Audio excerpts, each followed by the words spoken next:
Bonjour, bienvenue sur gregot.com. Dans la vidéo d'aujourd'hui, on va voir comment placer le spinning back kick ou coup de pied retourné de côté. Dans une vidéo précédente au sac de frappe, j'avais montré en détail comment faire ce coup de pied. On m'a fait remarquer plusieurs fois qu'il y avait un autre moyen de faire le coup de pied où on part directement d'en bas sans lever le genou. C'est-à-dire qu'on tourne, on ne va pas lever, on va partir tout droit comme ceci. Moi, je préfère celui que je fais dans la vidéo où je lève sur le côté et non pas partir d'en bas pour plusieurs raisons. La première raison, c'est qu'on peut le faire à plusieurs distances plus facilement. Quand je suis là, si je veux faire celui qui part d'en bas, j'ai besoin de pas mal de distance pour pouvoir le développer.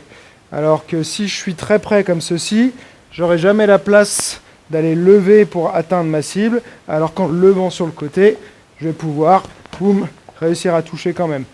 Donc ça, c'est la première raison. Deuxième raison, il y a pour moi un risque plus important de mettre un coup de pied dans les parties génitales de son adversaire, ce qui est illégal dans tous les systèmes, tous les sports de combat en compétition. Et troisième détail, ça va me permettre aussi de plus facilement aller chercher les côtes sur l'extérieur, de ne pas toujours être linéaire et de venir chercher comme ceci en diagonale avec une légère rotation. Et aussi sur la personne qui va partir par là, je vais pouvoir la cibler plus facilement qu'en partant du bas où c'est vraiment une trajectoire qui est beaucoup plus linéaire. On commence par le plus simple. On va l'amener avec un jab sur une personne qui a tendance à reculer en ligne quand on attaque.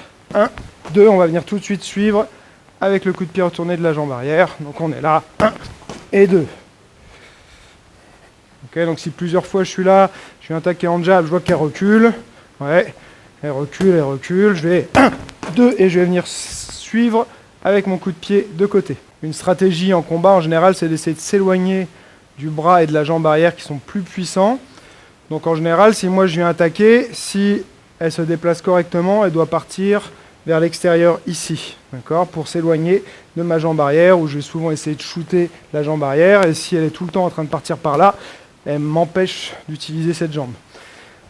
Le coup de pied de côté va pouvoir être idéalement placé à ce moment-là, puisque quand elle va partir par ici, elle va tout de suite se retrouver dans l'axe parfait pour que je puisse placer mon coup de pied. Donc je rentre, 1, 2. Je suis là, j'attaque, je vois qu'à chaque fois j'attaque, elle part sur le côté. On avait vu tout à l'heure sur une personne qui reculait tout droit, là on voit qu'elle part. 1 et 2, je cible tout de suite. Je peux même un petit peu anticiper son déplacement. Donc là, ça facilite quasiment le coup de pied, puisqu'on a une rotation moins importante à faire. Il faudra toujours que je tourne plus si elle reste en face que si elle va là. J'ai beaucoup moins à tourner, donc c'est un petit peu plus facile et un peu plus rapide. On peut le faire aussi rapprocher, saisir une opportunité sur un jab. Je vais chasser en esquivant, 1, et tout de suite frapper. Donc elle vient m'attaquer, 1, 2.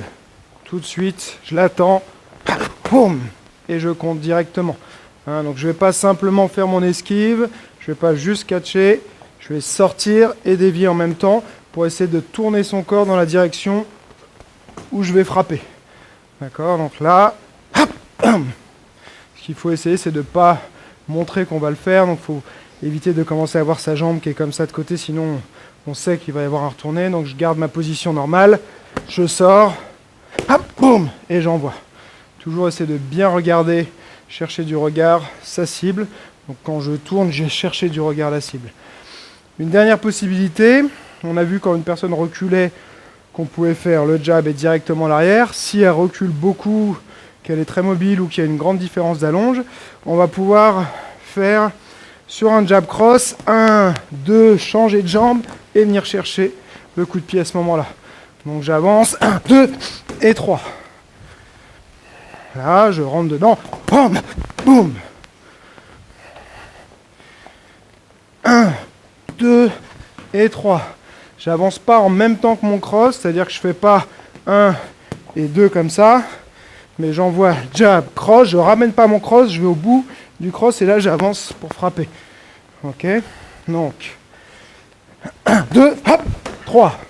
Si tu n'as pas vu la vidéo au sac de frappe sur ce coup de pied, je te recommande bien sûr de la regarder parce que la technique va être essentielle pour réussir à le placer avec vitesse, précision et puissance.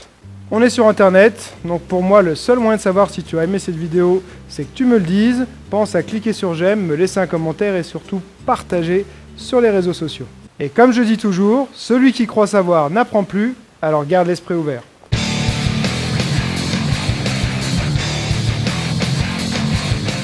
Je crois que tu m'esquives un peu des fois. Hop,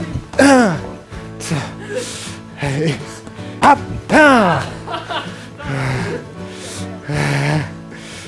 hop,